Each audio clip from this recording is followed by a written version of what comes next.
Class के सभी छात्र बड़ी ही रुचि से उनके लेक्चर को सुन रहे थे। उनके पूछे गए सवालों के जवाब दे रहे थे। लेकिन उन छात्रों के बीच कक्षा में एक छात्र ऐसा भी था जो चुपचाप और गुमसुम बैठा हुआ था।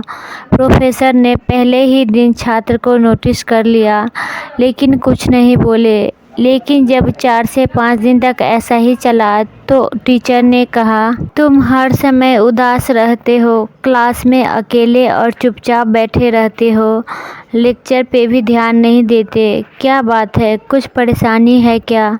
सर, वो छात्र कुछ हिचकिचाते हुए बोला, मेरे अतीत में कुछ ऐसा हुआ जिसकी वजह से मैं परेशान रहता हूँ। समझ नहीं आता कि क्या करूँ।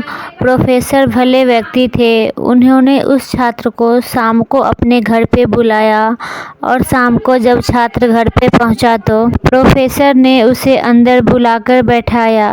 फिर स्वयं किचन में चले गए और शिकंजी बनाने लगे।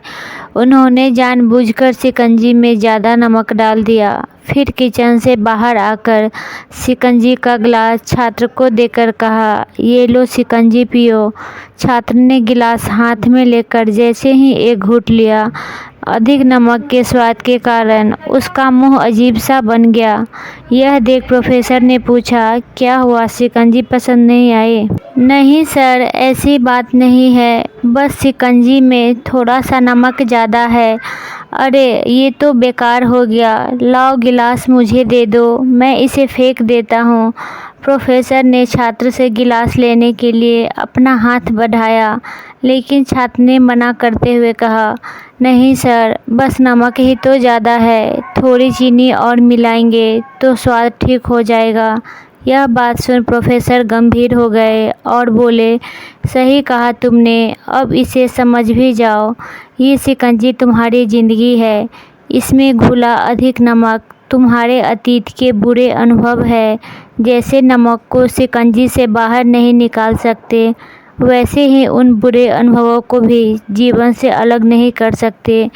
वे बुरे अनुभव भी जीवन का हिस्सा ही है, लेकिन उसी तरह हम चीनी घोलकर शिकंजी का स्वाद बदल सकते हैं, वैसे ही बुरे अनुभवों को भूलने के लिए जीवन में मिठास तो घोलनी पड़ेगी ना। इसलिए मैं चाहता हूँ कि तुम अब अपने जीवन में मिठास घोलो। प्रोफेसर की बात छात्र को समझ गया और उसने निश्चय किया कि अब वह बीती बातों से परेशान नहीं होगा। वीडियो अच्छी लगी तो लाइक, शेयर एंड चैनल को सब्सक्राइब करें।